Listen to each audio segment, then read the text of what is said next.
بولو نا کیا ہو گیا بھائی؟ جس سوراخ سے چشمے نکلتے ہیں ان سے گٹر کے پانی نہیں نکلتے، اور جن سوراخوں سے کراچی میں تو الحمدللہ یہ مثال سمجھانے کی ضرورت ہی نہیں ہے، ہر سوراخ سے گٹر کا پانی نکل رہا ہے۔ تو کبھی آپ نے دیکھا چشمے ابلتے ہوئے کراچی میں؟ تو جس دل میں دنیائے مردار کے گٹر کا پانی ابلتا ہو، اس دل میں اللہ کی محبت کے چشمے نہیں پھوٹ سکتے۔ تو یہ حضرت فرماتے تھے یہ مثال سوچیں۔ کیوں سوچیں؟ آگے بتا رہا ہوں میں، پھر ایک اور مثال سوچیں، اور یہ ہمارے سب اکابر بتاتے رہے ہیں، صرف ہمارے حضرت کی بات نہیں ہے۔ دوسری کیا مثال؟ کہ جب سفید کپڑوں کو نیل لگایا جاتا ہے اس میں چمک پیدا کرنے کے لیے، تو پہلے میل کچیل کو صاف کیا جاتا ہے، ڈائریکٹ نیل نہیں لگا دیا جاتا ورنہ عجیب سا لگے گا۔ پہلے اس کا میل اتارا جاتا ہے، اس کے بعد اس میں برائٹنس پیدا کرنے کے لیے، اٹریکشن پیدا کرنے کے لیے، اس گند اور میل کچیل کو دور کرنے کے بعد پھر اس کو نیل کے پانی میں ڈبویا جاتا ہے، پھر کیسا اجلا اجلا اور چمکتا ہوا نظر آتا ہے وہ۔ تو جب تک دل میں اللہ کے غیر کی محبت کا گند صاف نہیں ہوگا، اللہ کی محبت کے نیل سے دل چمکدار نہیں ہوگا۔ یہاں تک کھوپڑی شریف میں بات آ گئی ہوگی میرا خیال ہے۔ پھر حضرت فرماتے تھے پھر اس کے بعد کیا کرنا ہے؟ ابھی تو یہ سوچنا ہے نا، سوچنے کے بعد کیا کرنا ہے؟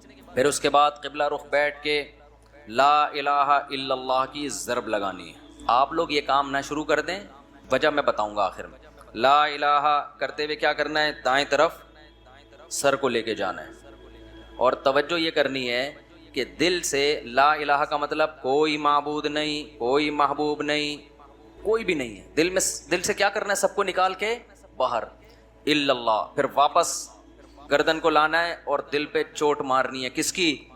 الا اللہ، لا الہ الا اللہ، لا الہ الا اللہ، کوئی نہیں ہے، صرف کون ہے؟ اللہ۔ تو اس کوئی نہیں میں نا یہ سارا گند نکالنا ہے۔ یہ گاڑی بھی نہیں ہے، یہ بنگلہ بھی نہیں ہے، یہ پیسہ جس پہ رالیں ٹپکتی رہتی ہیں ہر وقت، اور کسی کو کوئی معشوق ہو اس کو بھی نکال دو اسی بہانے، موقع اچھا ہے، پاگل ہو رہا ہے اس کے پیچھے، اپنی صحت خراب کر رہا ہے، اپنا ایمان خراب کر رہا ہے۔ تو لا الہ دل سے باہر، الا اللہ صرف کون؟ اللہ۔ جو بار بار یہ ذکر ہوتا ہے نا، لا الہ الا اللہ، لا الہ الا اللہ، لا الہ الا اللہ، لا الہ الا اللہ، لا الہ الا اللہ، آہستہ آہستہ ذہن بننا شروع کہ میرا معبود اور میرا محبوب کون ہے؟ الا اللہ، بس اللہ ہے۔ اس پہ میرا خیال ہے کسی کو علمی لحاظ سے اشکال ہو سکتا ہے، بھائی اس حدیث، اس ذکر کا اور اس اسٹائل کا قرآن و سنت میں کوئی ثبوت؟ اس ذکر کا تو ہے لا الہ الا اللہ کا، اس اسٹائل کا تو کوئی ثبوت نہیں ہے۔ تو خوب سمجھ لیں کہ بطور علاج جب کوئی چیز کی جاتی ہے نا، اس کو تصوف میں شغل کہا جاتا ہے۔ ایک ہوتا ہے ذکر، ایک ہوتا ہے شغل۔ تو جو بطور علاج کے جو چیز کی جاتی ہے، مائنڈ بنانے کے لیے کی جاتی ہے، اس کے لیے ثبوت کی ضرورت نہیں ہوتی، اس کے لیے ثبوت کی ضرورت نہیں ہوتی۔ اس کو سنت اگر کوئی سمجھے گا تو پھر کیا ہے؟ پھر یہ بدعت عمل ہے بھائی، قرآن و سنت سے اس انداز کا کوئی ثبوت نہیں ہے۔ لیکن ایک چیز تجربے سے ثابت ہو جائے کہ اس کا فائدہ ہو رہا ہے، اور فائدہ ہو کہ وہ چیز حاصل ہو رہی ہے جو اللہ چاہتا ہے، تو پھر اس کے لیے ثبوت کی ضرورت نہیں ہے۔ ہاں اگر یہ اجتماعی سطح پہ لوگوں کو بلا بلا کے یہ سیٹ اپ شروع ہو جائے نا، تو پھر یہ بدعت کا ذریعہ ہونے کی وجہ سے کیا ہوگا؟ پھر ناجائز ہو۔ تو آپ یہ کام نہ کریں، کوئی بدعت نہ بن جائے نہیں، لیکن ایک کام آپ لازمی کر لیں، جو میں نے اتنا لمبا چوڑا آپ کو یہ پورا طریقہ بتایا نا، آپ یہ نہ کریں یوں گردنیں، بعض لوگوں کے فرما بھی ٹیڑھا ہو جاتا ہے اس سے، یوں کرنے کے بعد پھر اٹھ ہی نہیں پا رہے نا، وہ ایسے ہی ہو گئے۔ تو یہ کام نہ کریں، بدعت کا کوئی ذریعہ نہ بن جائے۔ جب تک کسی شیخ سے باقاعدہ اصلاحی تعلق نہ ہو اور اس کی ہدایات اور رہنمائی نہ ہو، خود سے یہ کام نہ کریں۔ ایسی چیزوں سے بدعتیں پھر پھیلتی ہیں سوسائٹی میں۔ تو آپ نے کیا کرنا ہے؟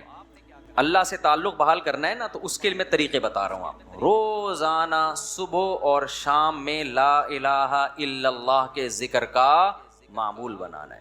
10 دفعہ کم سے، دیکھو تبلیغ والے تسبیح بتاتے ہیں، تیسرا کلمہ 100 دفعہ، 100 دفعہ استغفار، 100 دفعہ درود شریف، صبح بھی اور شام بھی۔ اصل تو یہ ہے، کیونکہ تیسرے کلمے لا الہ الا اللہ خود بخود آ گیا ہے۔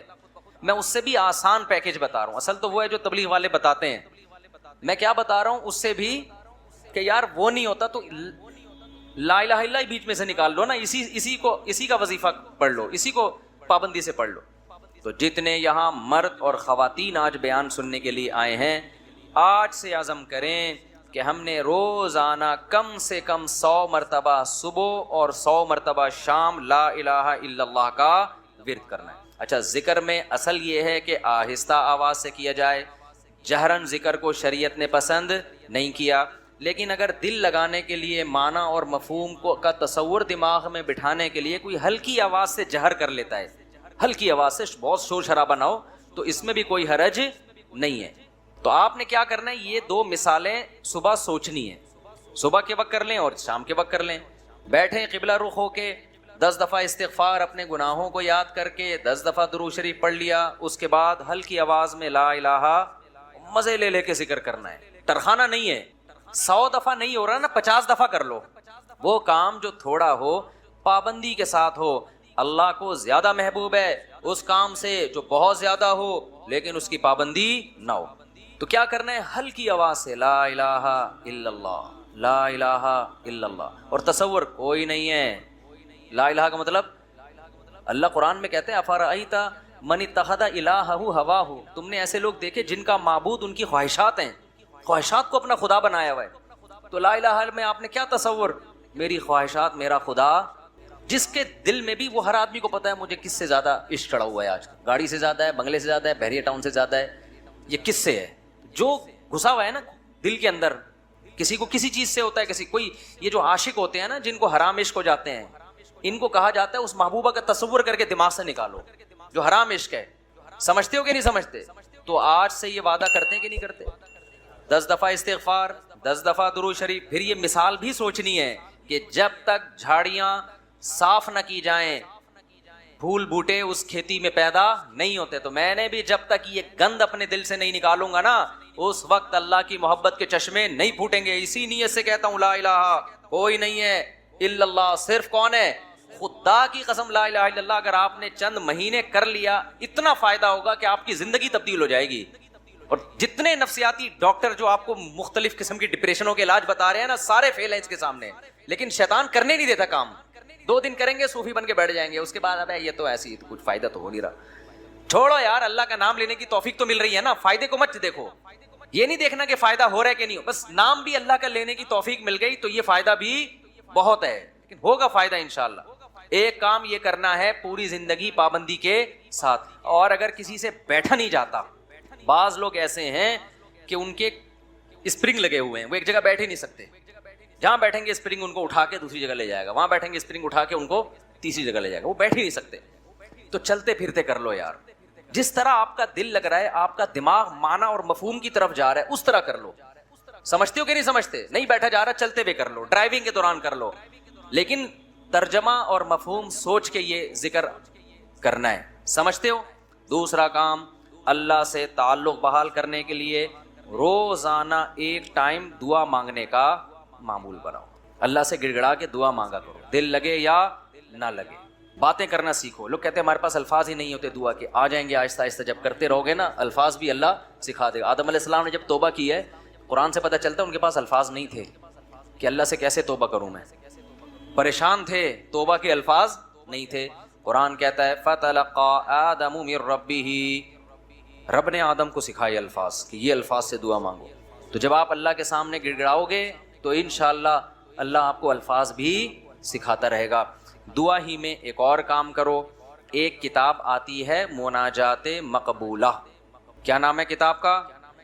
مولانا اشرف علی تھانوی رحمہ اللہ تعالیٰ نے قرآن اور سنت میں صحیح احادیث میں جتنی دعائیں ہیں ان تمام دعاؤں کو ایک چھوٹے سے کتابچے میں جمع کر لیا ہے۔ یہاں تک بات کلیئر ہو گئی؟ پھر کیا کیا ہے، اب ساری دعائیں روزانہ مانگنا تو بڑا مشکل ہے، تو بہت ساری دعائیں ہیں، تو انہوں نے ان ساری دعاؤں کو 7 حصوں میں ہفتے کے 7 دنوں میں ڈیوائیڈ کر دیا ہے۔ اس سے وہ پڑھنا کیا ہو گئی ہیں، آسان۔ پھر لکھ دیا ہے ہفتے کی دعائیں، اتوار کی دعائیں، پیر کی دعائیں، منگل کی دعائیں، بدھ کی دعائیں، جمعرات کی دعائیں، جمعے کی دعائیں۔ تو جہاں جمعے کی دعائیں سٹاپ ہو رہی ہے وہیں سٹاپ کر دو، کیونکہ اب جو مناجات مقبولہ مل رہی ہے اس میں پھر لوگوں نے اپنی غریبیاں بھی بہت آگے لگا دی ہیں۔ تو آپ نے یہاں، میرا خیال ہے میں نے ساتھیوں سے کہا تھا رکھوائیں مناجات مقبولہ، یہ کوئی بزنس نہیں ہے، پتہ چلا مجھ سے صاحب منجن بیچ رہے ہیں اپنی کتابیں بیچ کے بغیر پروفٹ کے، یہاں میرا خیال ہے مل جائیں گے۔ ہے تو میں نے بولا تھا سب کے لیے لے کر آؤ، بس یہ تو اللہ ان سب کو ہدایت دے۔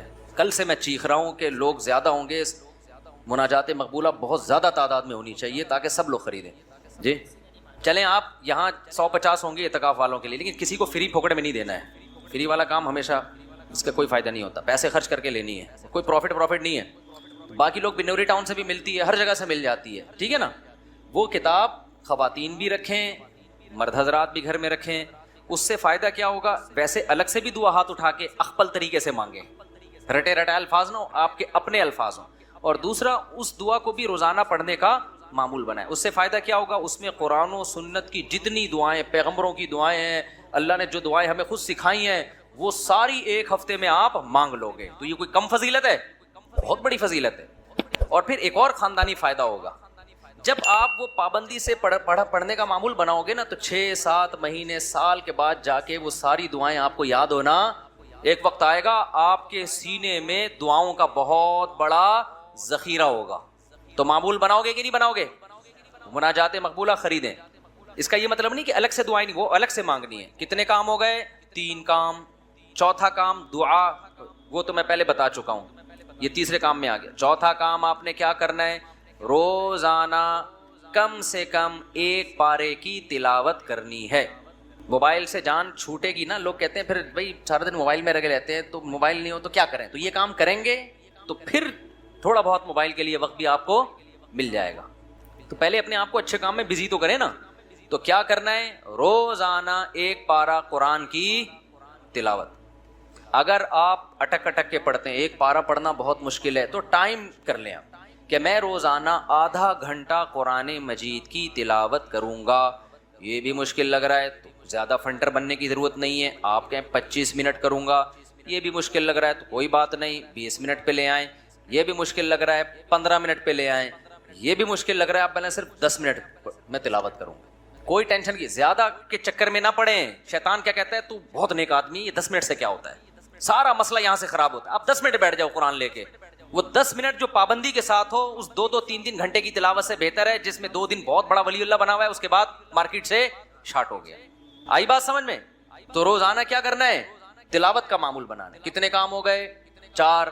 5واں کام کیا کرنا ہے آپ نے؟ دیکھو قرآن میں تہجد کی اتنی زیادہ فضیلت اللہ نے بیان کی ہے نا، کہ ایسا لگتا ہے کہ جو جنت میں جائیں گے وہ تہجد تو پڑھتے ہی ہوں گے لازمی. یعنی قرآن سے ایسا لگتا ہے، کہیں بھی ایسا نہیں ہے کہ جنتیوں کی صفت بیان کی اور تہجد کا اس میں تذکرہ نہ ہو. تو ہمت کر کے نا رات کو 2 سے 4 رکعتیں کم از کم پڑھنے کا معمول بنا لو. اور اس 4 اور جو دعا کرو گے نا، وہ اسی 4 رکعتوں کے بعد، وہ جو ایک معمول میں نے بتایا نا دعا کا، کیونکہ سب سے زیادہ قبولیت کا وقت کون سا ہے؟ رات کا آخری سے. تو ہماری خواتین کو بھی ان چیزوں کا اہتمام کرنا چاہیے اور ہمارے مردوں کو بھی. آپ دیکھنا انشاءاللہ زندگی میں آہستہ آہستہ زبردست تبدیلی آنا شروع ہوگی، سکون آنا شروع ہوگا گھروں میں، اطمینان. ایک دم سے نہیں ہو جاتا سب کچھ، تھوڑا سا اللہ سے کنیکشن بحال ہونا شروع ہوگا. اور یہ تو ہے، یعنی یہ فرائض واجبات کے بعد کی بات کر رہا ہوں. اور دوسرا جو اللہ کے مخلوق کے حقوق ہیں، ان میں سب سے بڑا حق یہ ہے کہ مخلوق پہ پیسہ خرچ کیا جائے. انگریزوں والے اخلاق سے کچھ بھی حاصل نہیں ہوتا. لوگ تعریفیں کر دیتے ہیں بہت اچھے. گورا کیا کرتا ہے؟ مسکراتا بہت ہے، وہ کبھی غصہ نہیں آئے گا اس کی. اچھی بات ہے، یہ کوئی بری چیز نہیں ہے. روکڑا نہیں نکلتا اس کی جیب سے. بات آ رہی ہے سمجھ میں؟ ابے بھائی بس یہ کہہ کے بیان ختم کر رہا ہوں. گورا پتہ ہے کیا ہے؟ بہت اچھا ہے. کیوں؟ جب آپ سے ملے گا نائس ٹو میٹ یو، آپ سے مل کے مجھے خوشی ہوئی. جب بات کریں گے مسکرا کے، اچھی بات ہے. حدیث میں آتا ہے مسکرا کے بات کرنا صدقہ ہے. کبھی کسی سے لڑیں گے نہیں اور بڑے تمیز سے سب کچھ. روکڑا نہیں نکلتا گورے کی جیب سے. آپ جو دیکھ رہے ہیں نا بل گیٹس وغیرہ بہت زیادہ پیسہ ان کے پاس ہے، تو یہ جو کر رہے ہوتے ہیں نا، یہ ان کے چونی اٹھنی ہوتی ہے. سمجھتے ہو؟ یہ جو اتنا خود ٹرسٹ میں دے رہے ہوتے ہیں، یہ ان کی چونیاں اٹھنیاں ہیں. تو اٹھنی نئی جنریشن کو تو اٹھنی کا مطلب ہی نہیں پتا کیا ہوتی ہے. نئی جنریشن جو ہے نا کچھ دنوں میں کہے گی کہ ہمارے ابا نا، ابے تو غریب آدمی، صرف 5000 کا نوٹ تجھے جیب خرچی میں ملتا ہے، تجھے شرم نہیں آتی؟ یہ 5000 کی یہ ویلیو ہونے والی ہے ابھی تھوڑے دنوں میں. تو خیر، اللہ تعالیٰ نے ہمیں حکم دیا ہے وَفِي أَمْوَالِهِمْ حَقٌّ لِلسَّائِلِ وَالْمَحْرُومِ، ان کے مالوں میں جو ضرورت مند لوگ ہیں ان کا حق ہے. ایسے صدقات و خیرات کیا کرو جیسے گورا ٹائم پہ ٹیکس دیتا ہے. ان کے یہاں ٹیکس کی بڑی ویلیو ہے. اچھا شہری ہے، ٹیکس میں ڈنڈی نہیں مارتا. ہم ٹیکس بھی دیں گے لیکن ہم اپنے رشتہ داروں پہ، غریبوں پہ، ضرورت مندوں پہ ایسے تجوریوں کا منہ کھولیں گے کہ گویا یہ اللہ کی طرف سے ہم پہ ٹیکس ہے. کنجوسی ختم کرو معاشرے میں. زکوٰۃ دیتے ہوئے جان نکل رہی ہے، حالانکہ کتنی تھوڑی سی زکوٰۃ ہے یار، کتنی تھوڑی سی زکوٰۃ ہے. بیٹیوں کے نام ہو رہا ہے زیور تاکہ زکوٰۃ نہ دینی پڑے. خوشی خوشی دو یار، سال میں ایک دفعہ ایک اسلام کا رکن ادا کرنے کا موقع مل رہا ہے، اس سے بڑھا کے دیا کرو. 2.5% ہم 5% دیں گے جی گریوی دے. اللہ بھی تو ہمیں ضرورت سے زیادہ دے رہا ہے کہ نہیں دے رہا؟ جتنا اللہ کے ذمے ہمارا رزق ہے وہ تو 2 روٹی ہے صبح اور 1 شام, اور بالکل فٹ فاٹ رہتا ہے, لیکن اللہ پراٹھے بھی کھلا رہا ہے. اللہ ہم تختوں پہ بھی سو سکتے ہیں, لیکن اللہ نے سونے کے لیے ہمیں کیا دیے ہوئے ہیں؟ گدے دیے ہوئے ہیں.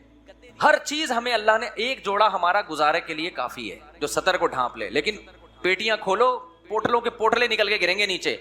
تو میرے بھائی اللہ کیا ہمیں ترسا ترسا کے دیتا ہے؟ ہماری ضرورت سے کئی گنا زیادہ. تو جب اللہ ہم سے مانگتا ہے تو ہمیں بھی چاہیے اللہ کے لیے اپنے ہاتھ کو کھلا رکھیں. تو جتنے خواتین یہاں بیٹھی بیان سن رہی ہیں, جتنے مرد, ہر مہینے معمول بنائیں, کچھ نہ کچھ اماؤنٹ پابندی سے صدقہ کریں گے, اور اپنے بچوں کو سکھائیں. یہ بچوں کو پتہ ہے آج کل کیا سکھایا جا رہا ہے؟ بیٹا پیسہ جو ہے نا, اس پہ کبھی کمپرومائز نہیں کرنا. ہر وقت ان کے سامنے دولت کی باتیں, پیسے کی باتیں, دولت کی باتیں, پیسے کی باتیں, بزنس کی باتیں. لہذا جس بچے کو جاب نہ ملے وہ کھمبے سے لٹک کے مرتا ہے. پھر وہ بچے کو توکل کی باتیں کرو, بیٹا پیسہ ویسا کچھ نہیں ہوتا, ٹھیک ہے اللہ نے ہمیں بہت دیا, لیکن یہ سب کچھ نہیں ہے. اصل عمل ہے. اصل کیا ہے؟ عمل ہے. قارون جب اپنے خزانوں کے ساتھ نکلا تو غریبوں نے کہا پیسہ ہی سب کچھ ہے. اہل علم نے کیا کہا؟ بھائی یہ کچھ بھی نہیں ہے, اصل عمل ہے. یہ اہل علم نے کہا نا, قرآن میں کئی بار بتا چکا. تو اپنے بچوں کو سکھاؤ بیٹا پیسے, کسی کی دولت دے کے رالے مت ٹپکانا. اصل کیا ہے؟ عمل ہے.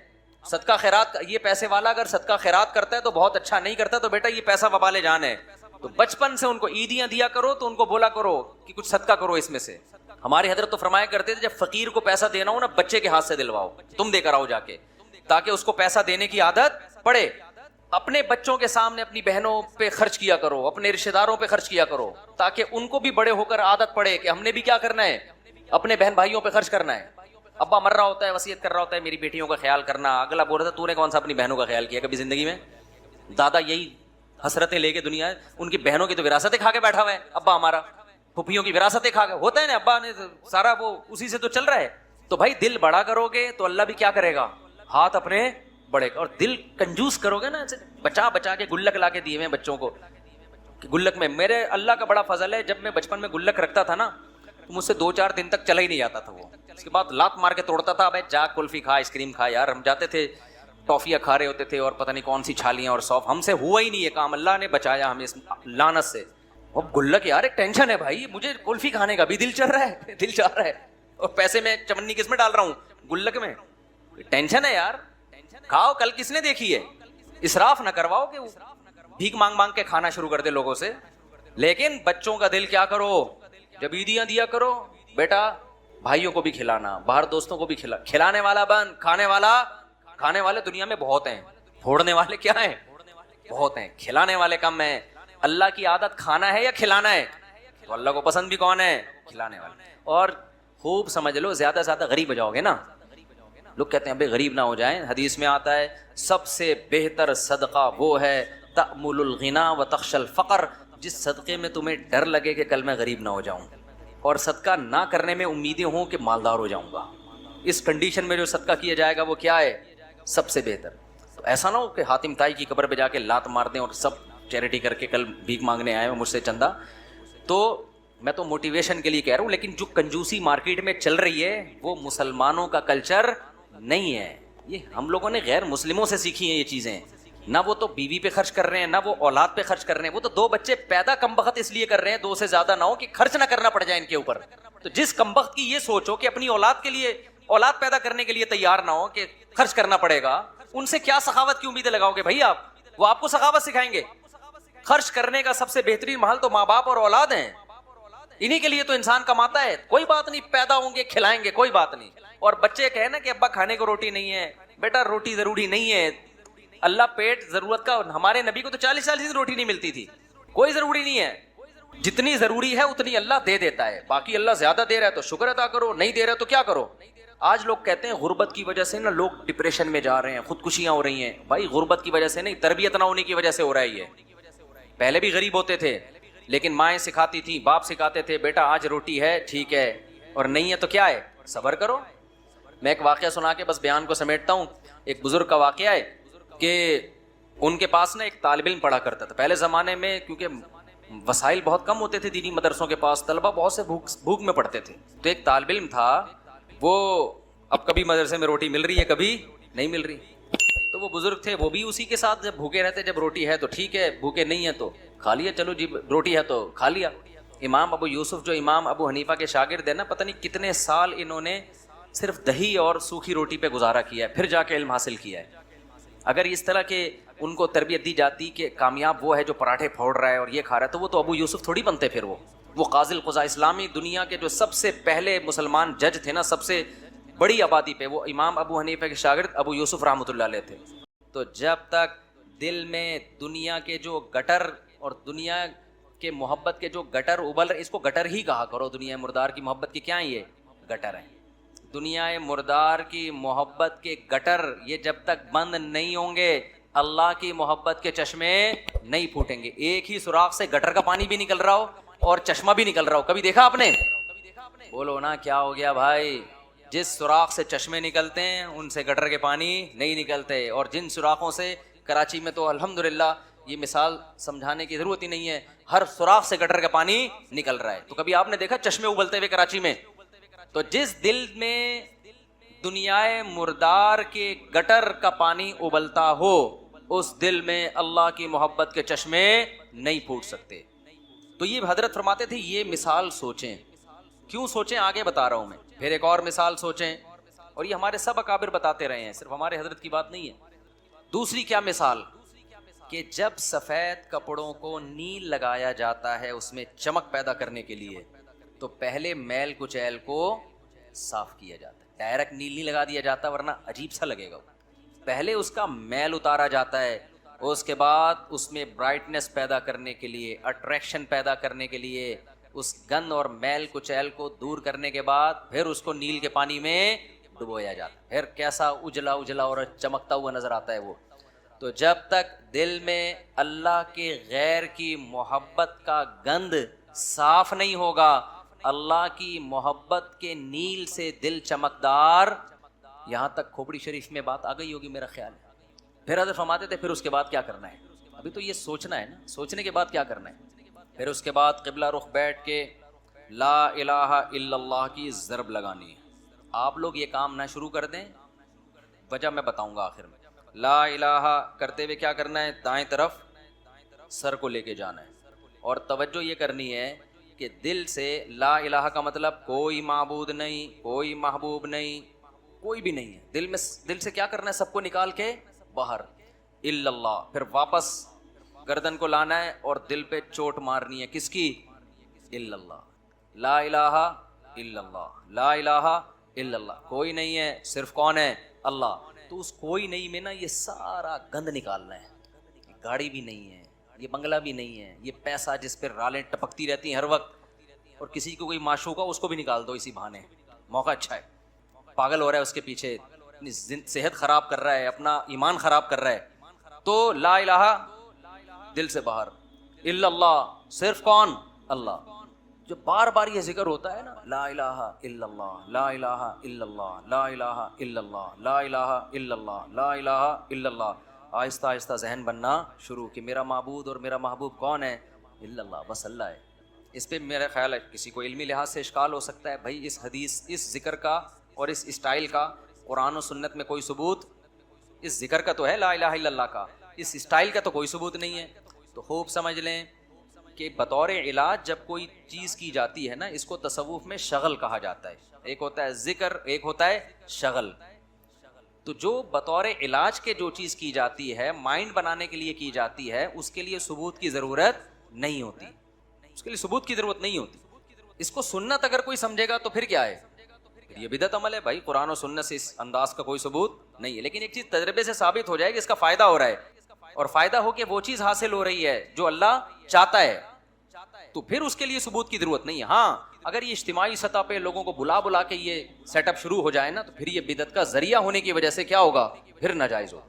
تو آپ یہ کام نہ کریں, کوئی بدعت نہ بن جائے نہیں, لیکن ایک کام آپ لازمی کر لیں. جو میں نے اتنا لمبا چوڑا آپ کو یہ پورا طریقہ بتایا نا, آپ یہ نہ کریں یوں یوں گردنیں, بعض لوگوں کے فرما بھی ٹیڑھا ہو جاتا ہے اس سے کرنے کے بعد, پھر اٹھ ہی نہیں پا رہے نا, وہ ایسے ہی ہو گئے. تو یہ کام نہ کریں, بدعت کا کوئی ذریعہ نہ بن جائے. جب تک کسی شیخ سے باقاعدہ اصلاحی تعلق نہ ہو اور اس کی ہدایات اور رہنمائی نہ ہو, خود سے یہ کام نہ کریں. ایسی چیزوں سے بدعتیں پھر پھیلتی ہیں سوسائٹی میں. تو آپ نے کیا کرنا ہے, اللہ سے تعلق بحال کرنا ہے نا تو اس کے لیے میں طریقے بتا رہا ہوں آپ کو. روزانہ صبح اور شام میں لا الہ الا اللہ کے ذکر کا معمول بنانا ہے. 10 دفعہ کم سے, دیکھو تبلیغ والے تسبیح بتاتے ہیں تیسرا کلمہ 100 دفعہ, 100 دفعہ استغفار, 100 دفعہ درود شریف, صبح بھی اور شام بھی. اصل تو یہ ہے کیونکہ تیسرے کلمے لا الہ الا اللہ خود بخود آ گیا ہے. میں اس سے بھی آسان پیکج بتا رہا ہوں. اصل تو وہ ہے جو تبلیغ والے بتاتے ہیں. میں کیا بتا رہا ہوں اس سے بھی کہ یار وہ نہیں ہوتا تو لا الہ الا اللہ بیچ میں سے نکال لو نا, اسی کا وظیفہ پڑھ لو, اسی کو پابندی سے پڑھ لو. تو جتنے یہاں مرد اور خواتین آج بیان سننے کے لیے آئے ہیں, آج سے عزم کریں کہ ہم نے روزانہ کم سے کم 100 مرتبہ صبح اور 100 مرتبہ شام لا الہ الا اللہ کا ورد کرنا ہے. اچھا, ذکر میں اصل یہ ہے کہ آہستہ آواز سے کیا جائے. جہرن ذکر کو شریعت نے پسند نہیں کیا, لیکن اگر دل لگانے کے لیے معنی اور مفہوم کو کا تصور دماغ میں بٹھانے کے لیے کوئی ہلکی آواز سے جہر کر لیتا ہے, ہلکی آواز سے, بہت شور شرابہ نہ ہو, تو اس میں بھی کوئی حرج نہیں ہے. تو آپ نے کیا کرنا ہے, یہ 2 مثالیں صبح سوچنی ہے, صبح کے وقت کر لیں اور شام کے وقت کر لیں. بیٹھیں قبلہ رخ ہو کے, 10 دفعہ استغفار اپنے گناہوں کو یاد کر کے, 10 دفعہ درود شریف پڑھ لیا, اس کے بعد ہلکی آواز میں لا الہ مزے لے لے کے ذکر کرنا ہے. ترخانہ نہیں ہے, 100 دفعہ نہیں ہو رہا نا, 50 دفعہ کر لو. وہ کام جو تھوڑا ہو پابندی کے ساتھ ہو, اللہ کو زیادہ محبوب ہے اس کام سے جو بہت زیادہ ہو لیکن اس کی پابندی نہ ہو. تو کیا کرنا ہے, ہلکی آواز سے لا الہ الا اللہ, لا الہ الا اللہ, اور تصور کوئی نہیں ہے. لا الہ کا مطلب, اللہ قرآن میں کہتے ہیں افرأیت من اتخذ الہہ ہواہ, تم نے ایسے لوگ دیکھے جن کا معبود ان کی خواہشات ہیں, خواہشات کو اپنا خدا بنایا ہوا ہے. تو لا الہ میں آپ نے کیا تصور, میری خواہشات میرا خدا, جس کے دل میں بھی, وہ ہر آدمی کو پتا ہے مجھے کس سے زیادہ عشق چڑھا ہوا ہے آج, گاڑی سے زیادہ ہے, بنگلے سے زیادہ ہے, بحریہ ٹاؤن سے زیادہ ہے, یہ کس سے ہے جو گھسا ہوا ہے نا دل کے اندر. کسی کو کسی چیز سے ہوتا ہے, کسی کوئی, یہ جو عاشق ہوتے ہیں نا جن کو حرام عشق ہو جاتے ہیں, ان کو کہا جاتا ہے اس محبوبہ کا تصور کر کے دماغ سے نکالو جو حرام عشق ہے. سمجھتے ہو کہ نہیں سمجھتے؟ تو آج سے یہ وعدہ کرتے ہیں کہ نہیں کرتے, 10 دفعہ استغفار, 10 دفعہ درود شریف. پھر یہ مثال بھی سوچنی ہے کہ جب تک جھاڑیاں صاف نہ کی جائیں, پھول بوٹے اس کھیتی میں پیدا نہیں ہوتے. تو میں نے بھی جب تک یہ گند اپنے دل سے نہیں نکالوں گا نا, اس وقت اللہ کی محبت کے چشمے نہیں پھوٹیں گے. اسی نیت سے کہتا ہوں لا الہ کوئی نہیں ہے الا اللہ, صرف کون ہے, خدا کی قسم لا الہ الا اللہ. اگر آپ نے چند مہینے کر لیا, اتنا فائدہ ہوگا کہ آپ کی زندگی تبدیل ہو جائے گی. جتنے نفسیاتی ڈاکٹر جو آپ کو مختلف قسم کی ڈپریشنوں کے علاج بتا رہے ہیں نا, سارے فیل ہیں اس کے سامنے, لیکن شیطان کرنے نہیں دیتا کام. 2 دن کریں گے صوفی بن کے بیٹھ جائیں گے, اس کے بعد ابے یہ تو ایسی کچھ فائدہ تو ہو نہیں رہا. چھوڑو یار, اللہ کا نام لینے کی توفیق تو مل رہی ہے نا, فائدے کو مت دیکھو. یہ نہیں دیکھنا کہ فائدہ ہو رہا ہے کہ نہیں ہو, بس نام بھی اللہ کا لینے کی توفیق مل گئی تو یہ فائدہ بھی بہت ہے, لیکن ہوگا فائدہ انشاءاللہ. ایک کام یہ کرنا ہے پوری زندگی پابندی کے ساتھ. اور اگر کسی سے بیٹھا نہیں جاتا, بعض لوگ ایسے ہیں کہ ان کے اسپرنگ لگے ہوئے ہیں, وہ ایک جگہ بیٹھ ہی نہیں سکتے. جہاں بیٹھیں گے اسپرنگ ان کو اٹھا کے دوسری جگہ لے جائے گا, وہاں بیٹھیں گے اسپرنگ اٹھا کے ان کو تیسری جگہ لے جائے گا, وہ بیٹھ ہی نہیں سکتے. تو چلتے پھرتے کر لو یار, جس طرح آپ کا دل لگ رہا ہے, آپ کا دماغ معنی اور مفہوم کی طرف جا رہا ہے, اس طرح کر لو. سمجھتے ہو کہ نہیں سمجھتے؟ نہیں بیٹھا جا رہا, چلتے ہوئے کر لو, ڈرائیونگ کے دوران کر لو, لیکن ترجمہ اور مفہوم سوچ کے یہ ذکر کرنا ہے. سمجھتے ہو؟ دوسرا کام, اللہ سے تعلق بحال کرنے کے لیے روزانہ ایک ٹائم دعا مانگنے کا معمول بناؤ. اللہ سے گڑ گڑا کے دعا مانگا کرو, دل لگے یا نہ لگے. باتیں کرنا سیکھو. لوگ کہتے ہیں ہمارے پاس الفاظ ہی نہیں ہوتے دعا کے, آ جائیں گے آہستہ آہستہ, جب کرتے رہو گے نا الفاظ بھی اللہ سکھا دے گا. آدم علیہ السلام نے جب توبہ کی ہے, قرآن سے پتہ چلتا ہے ان کے پاس الفاظ نہیں تھے کہ اللہ سے کیسے توبہ کروں میں, پریشان تھے, توبہ کے الفاظ نہیں تھے. قرآن کہتا ہے فَتَلَقَّىٰ آدَمُ مِن رَبِّهِ, رب نے آدم کو سکھائے الفاظ کہ یہ الفاظ سے دعا مانگو. تو جب آپ اللہ کے سامنے گڑ گڑاؤ گے تو انشاءاللہ اللہ آپ کو الفاظ بھی سکھاتا رہے گا. دعا ہی میں ایک اور کام کرو, ایک کتاب آتی ہے مناجات مقبولہ. کیا نام ہے کتاب کا؟ مولانا اشرف علی تھانوی رحمہ اللہ تعالیٰ نے قرآن اور سنت میں صحیح احادیث میں جتنی دعائیں ہیں ان تمام دعاؤں کو ایک چھوٹے سے کتابچے میں جمع کر لیا. یہاں تک بات کلیئر ہو گئی؟ پھر کیا کیا ہے, اب ساری دعائیں روزانہ مانگنا تو بڑا مشکل ہے, تو بہت ساری دعائیں ہیں. تو انہوں نے ان ساری دعاؤں کو 7 حصوں میں ہفتے کے 7 دنوں میں ڈیوائڈ کر دیا ہے. اس سے وہ پڑھنا کیا ہو گئی ہیں؟ آسان.